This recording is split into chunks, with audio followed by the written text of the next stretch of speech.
welcome to the Intel Brief, your daily intelligence briefing on global geopolitics. Today is Tuesday, 17 December. I'm your host Daniel, the founder of HM Intelligence, and every weekday we bring you not just the news, but the so what from the events and decisions that shape our world. So grab a coffee and get ready to be informed. In today's update, we'll be covering TikTok has asked the US Supreme Court to block their nationwide ban, Bolivian prosecutors seek an arrest warrant for the former Prime Minister, and a bomb kills senior general in Moscow.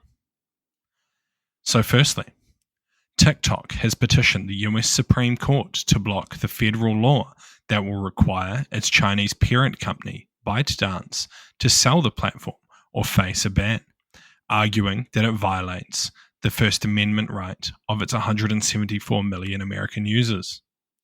The law, signed by President Joe Biden in April, is set to take effect on January 19th and aims to address national security concerns related to TikTok's ties to China and access to US user data.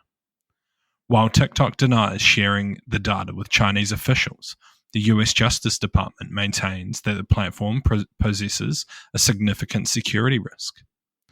TikTok previously appealed the law to a federal court, but the court rejected its arguments, prompting the company to escalate the case to the Supreme Court.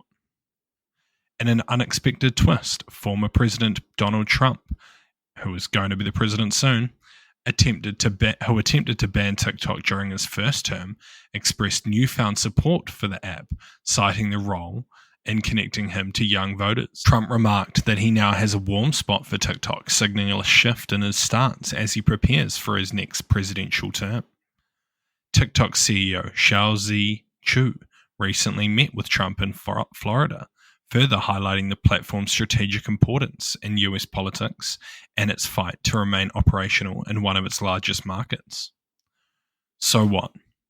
This is a tricky situation, and one that I find very interesting, being somewhat involved in the world of social media myself now. While I agree that there should be freedom of information and that the government should not be significantly involved in information censorship, I also think that no country should allow a foreign state to control the information being pushed to its citizens, whether this be social media, news media, radio, or television.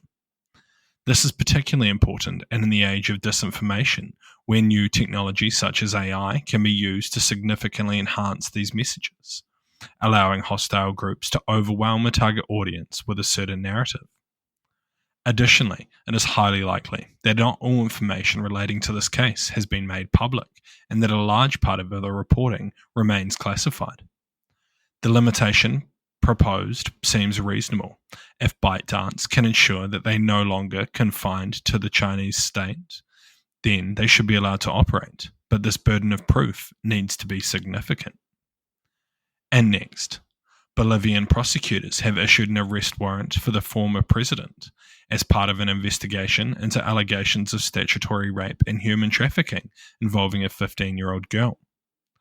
Morales, who served from 2006 to 2019, is accused of fathering a child with a minor in 2016, which would constitute statutory rape under Bolivian law. The warrant, issued by an attorney, follows Morales' refusal to comply with an order to testify. However, the warrant must still be approved by a judge. This is the second arrest warrant issued for him in this case. His legal team has successfully appealed the previous warrant in September. Morales has consistently denied any wrongdoing and has not yet commented on the latest developments. He claims that the allegations are part of a political conspiracy orchestrated by his former ally and current president to block his candidacy in the next year's elections. Since the controversy began, Morales has remained in the rural region, surrounded by his loyal supporters. The case further intensified the political tensions within Bolivia, as Morales continues to challenge the accusations while asserting his political relevance ahead of the elections. So what? This is a significant move, and one that could cause issues if the claims are unfounded. One move that could limit the claims of political sabotage would be to present some of the evidence publicly. While this could cause issues within the legal case, as it could be seen as ruining the evidence and making it inadmissible, it could limit the adverse public reactions that could come. One thing to keep an eye on is if this case again gets overturned during a court appeal. And lastly, a bomb blast in Moscow on Tuesday killed Lieutenant General Igor Krylov, the head of Russia's nuclear, biological and chemical protection troops, along with his assistant. The explosion, reportedly caused by a remotely triggered homemade explosive device concealed inside an electric scooter, occurred outside a residential building southeast of the Kremlin. Ukrainian security sources claimed responsibility, describing Krylov as a war criminal who ordered the use of banned chemical weapons against Ukrainian forces.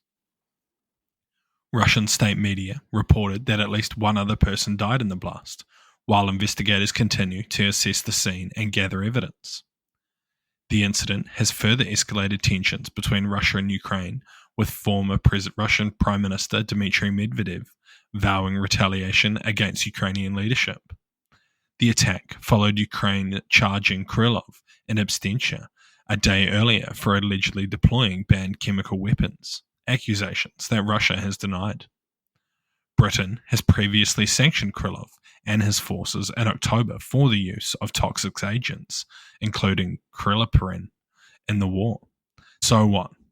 This is an impressive hit to kill a general in central Moscow sends a powerful message that Ukrainian agents can target anyone, anywhere.